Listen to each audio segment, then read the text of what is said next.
Okay, multiplicity and end behavior. Oh, she's so cute. That's Arya, and she's the cutest in the whole freaking world. There's a peak in Ogden called Dude Peak.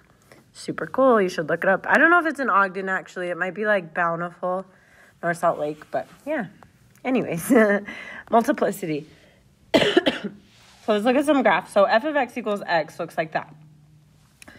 F of x equals x squared looks like that. F of x equals x cubed looks like that. X to the fourth, x to the fifth, x to the sixth, and you could continue with this. So there's a pattern going on, right? Looks like all of these odd multiplicities, or odd exponents, so like this would be a 1, so that's technically odd. So all of these odd ones are crossing the x-axis, right?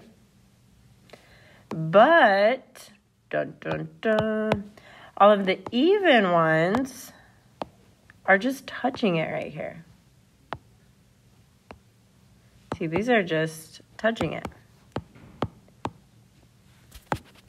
Okay, this is what multiplicity is. Multiplicity is your exponent power. Multiplicity is also the same as like an exponent. Okay? It's telling you how many multiples of that thing do we have. Like here we have 2 x's, so that has a multiplicity of 2. Here we have 3 x's, so that has a multiplicity of 3. We have 4 here, so that has a multiplicity of 4. We have 5 here, so that's a multiplicity of 5. And you get the point. We have 6 here, so that would be a multiplicity of 6. Okay?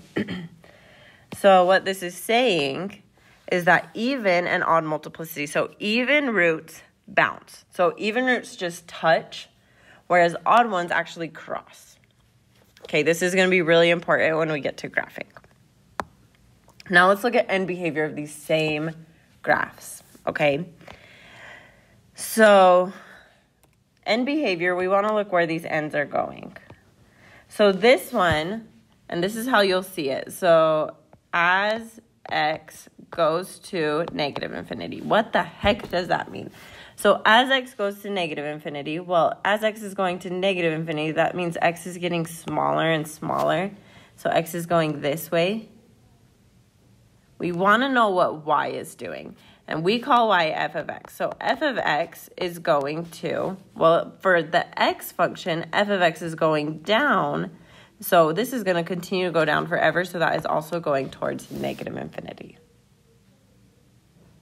But as x goes to positive infinity, here, I'll do this in a different color. So as x goes to positive infinity, so as x goes this way, f of x, in this case, is going up also. So this is also going towards positive infinity. Okay, so this was for the x function, for y equals x, or f of x equals x. Okay, if we look at this one, they're both going up, right? So they would both be going towards infinity. This one is the same. This side goes to negative. This one goes to positive. This one, they both go up, negative, positive, and these both go up. So there's patterns here. All of the odd ones are going opposite directions. So odd equals opposite.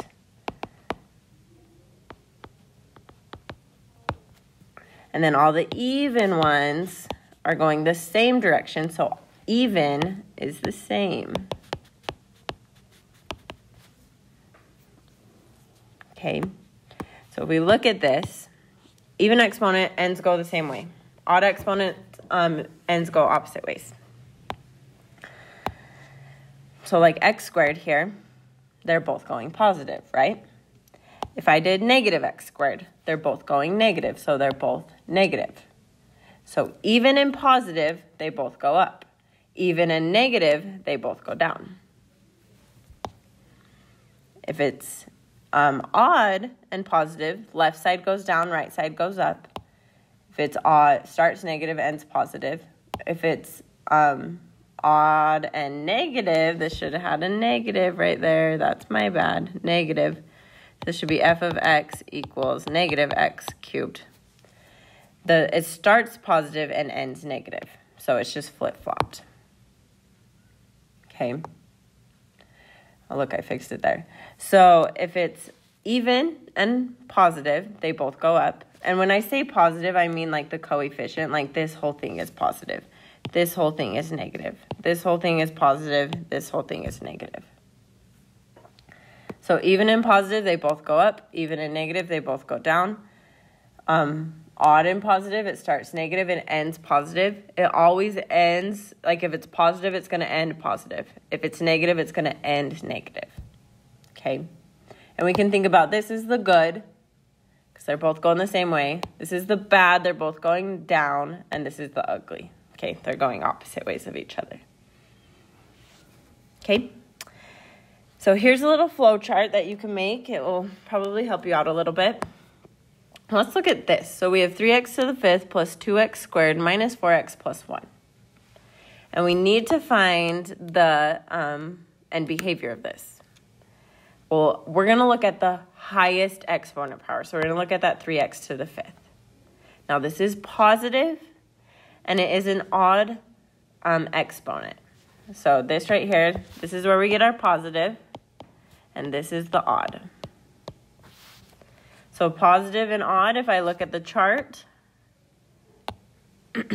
is right there. So that means the left side is going to be going down and the right side is going to be going up. So if I was to write this, this will be as x goes to negative infinity, f of x goes to, that would be the left side, so also negative infinity. And as x goes to infinity, f of x goes to infinity. The right side. And this is what that graph looks like. Okay, this one, we're going to look at that highest exponent, highest exponent. So we have negative 2x to the 8th, negative leading coefficient, even exponent. So they're both going to be going down. So it looks like that. Cool cat, meow. This one, okay, what the heck? So here, we have to think about this for a second. So if we have x minus 4 squared, the highest thing I'm going to end up there with is an x squared. X plus 1, the highest is an x. X plus 3 to the third power, the highest is going to be x to the third. So then I can multiply those all together. So I have x squared times x to the third, which is going to be x to the 6th.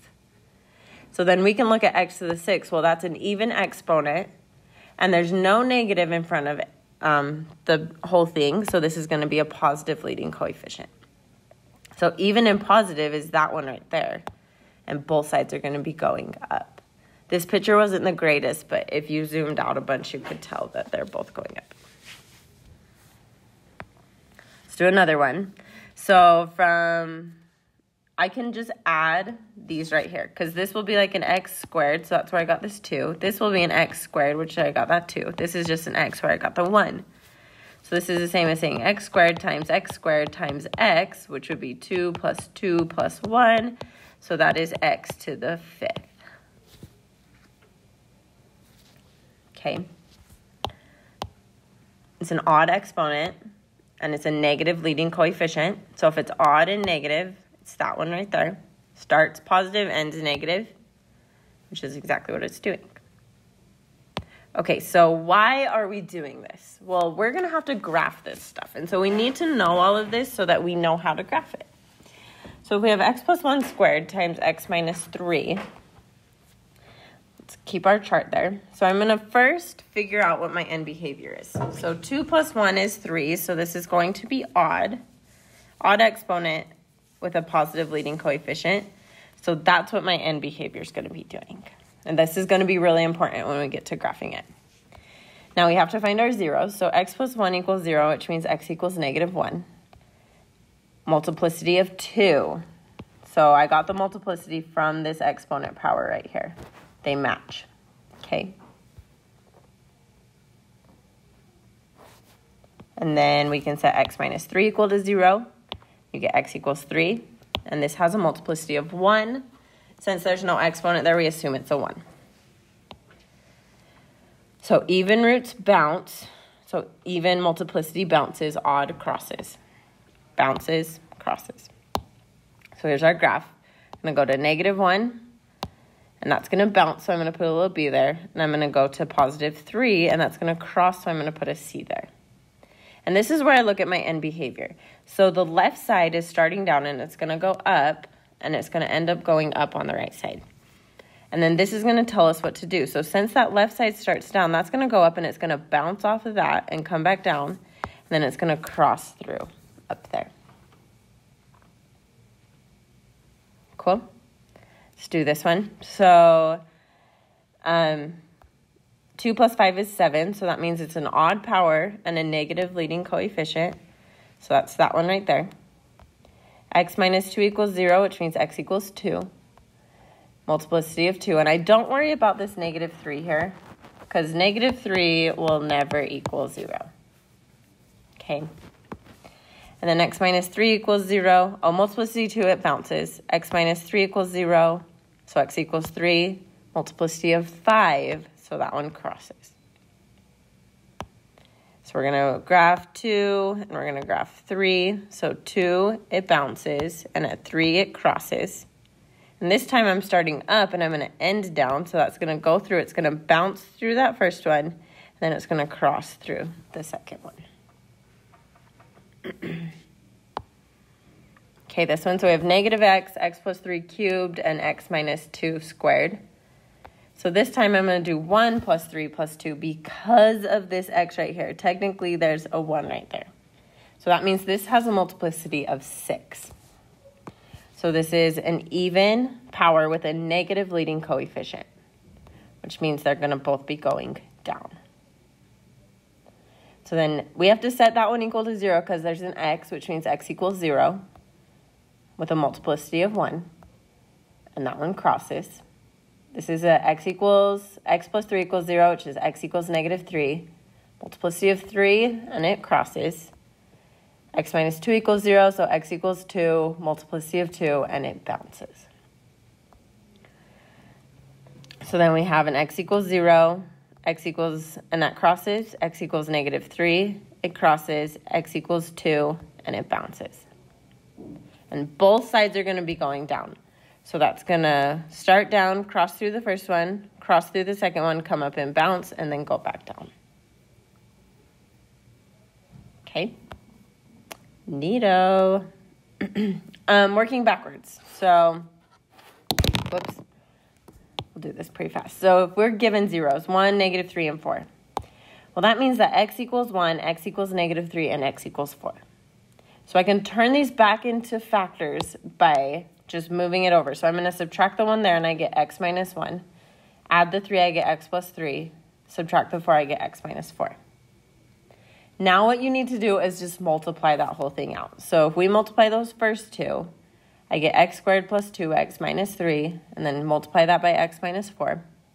Then I can multiply those together, and I get x cubed minus 2x squared minus 11x plus 12. Nice. Okay, sorry I'm not going through the work. You should know how to do this work, though. So if we have the zeros, -2/5, -4/5, and 3, well, that's going to be x equals -2/5, x equals -4/5, x equals 3. So I can put those into their parentheses. If you just add the 2/5 over, add the 4/5, subtract the 3. But I don't like this like 2/5 there, and it's going to screw us up, so I'm just going to move that back. So it's going to be 5x plus 2, 5x plus 4, and x minus 3.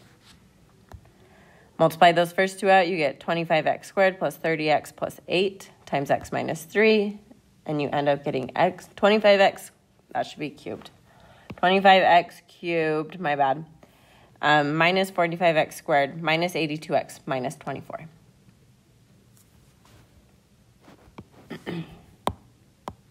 Flippin' sweet. Okay, this one, 0, 5/3 with a multiplicity of 2 and -1.